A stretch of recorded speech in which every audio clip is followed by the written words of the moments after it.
will talk about how can you get premium on your LinkedIn Learning app. We go to figure out the solution or know how you can do that on your app. All you have to do, you saw it's going to show for your inverse like this. So all you have to do now, just click here on my learning here. You just click on it.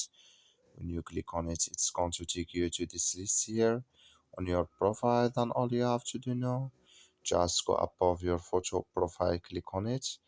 So then it's going to take you to this list here. Then all you have to do now, just go above this sign, click on it here.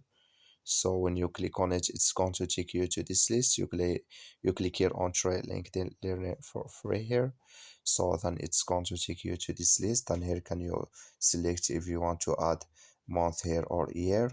When you just click on it, so then it's going to show for you a list to add your card information. When you click here on add credit or debit card, then it's going to take you to add your card information to add with you.